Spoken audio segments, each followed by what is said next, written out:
We are back on Fight News Now, and it's time to welcome in our analyst, John Ramdeen, the voice of K1 this coming weekend, and Robin Black. 23 UFC fights down this past weekend, and now 2 weekends that are UFC free. Yeah, we are going to be focusing on UFC 179 that goes down in Brazil, but of course, John Pollock mentioned it. I have the pleasure of calling the K1 show in Thailand. Buakaw Banchamak looking to become a K1 champion for a record-setting third time. Paul Daly making his K1 debut. Andre Dida returning to combat sports. Also, Ryan Ford takes on Jake Shields in the biggest fight of his mixed martial arts career at the World Series of Fighting. But we got to talk about this outstanding 145-pound matchup, a fight you know that Chad Mendes has been thinking about. He's got a 16-1 record. That lone blemish coming at the hands of Jose Aldo, and you can just imagine in his mind it's been eating him up, and he is ready to perform. I'm sure he's very confident considering the fact that TJ Dillashaw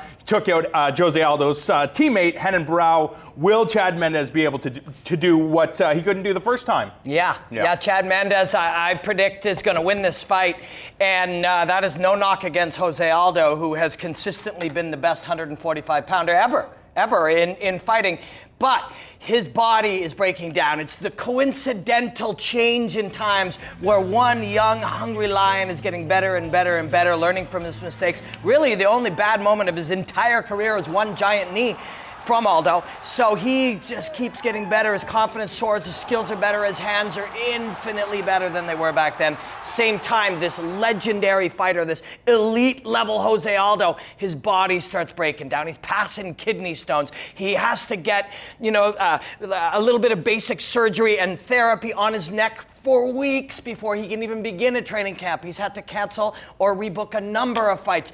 The guy has been a proud elite level combat sportsman for so long, but his body is breaking down as this young animal's coming up. I want to talk about Nova União, of course, known for Jose Aldo, known for Renan Barão, Eduardo Dantas, Marlon Sandro, some of the best in the 145, 135-pound weight divisions. But you have friends that have been down there. They say that this camp isn't evolving, and you can understand why. It's like, well, we're the UFC featherweight champion. We were the UFC 135-pound champion. We took a Bellator title. Why in the world will we need to evolve? Whereas the Team Alpha Male guys is like, we were just there. We were almost there. What do we need to do? And things have changed. They continue to evolve. You've seen the improvements that Mendes, Faber, Benavidez, Danny Castillo, TJ Dillashaw, all those animals, and now trying to look at the whole mixed martial arts landscape. They were working with Dwayne Ludwig. Now they bring in Martin Kampmann, who understands mixed martial arts striking. This guy is one of the best fighters to maybe not get that recognition,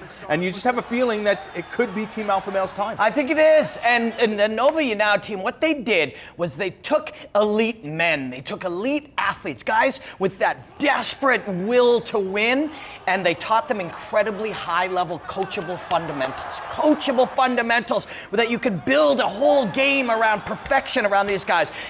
Use their will to have them strike when they get into that pocket to force guys to move backwards. Throw kicks fearlessly because you got such a good single leg defense. Build a cage game and build a game around beating guys up on the feet. That game worked for years.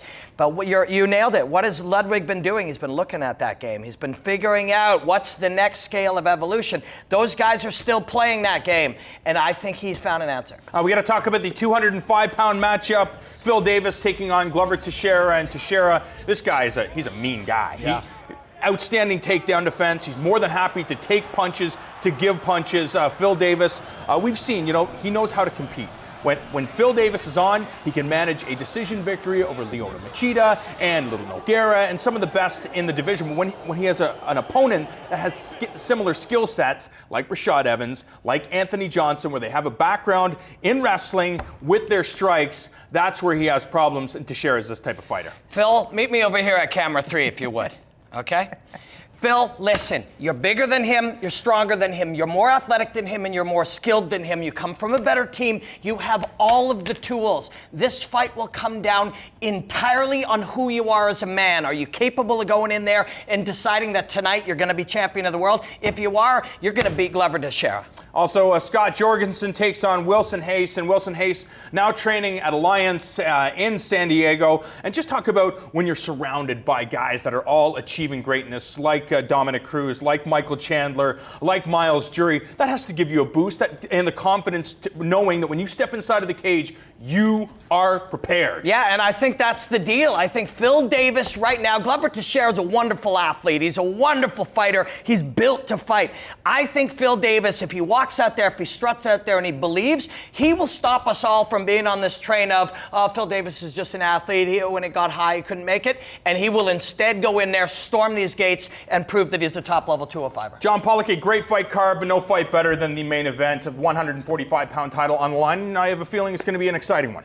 Ends with 1 second to go in the first round is my official prediction. Thank you very much to both John Ramdeen and Robin Black. You can catch them Monday night, 7 Eastern, with 5 rounds. We'll take a short timeout. When we come back, we're taking a look at the Evil Within video game on the shift, and lots more to come on Fight News Now. Oh, God. Limp faster.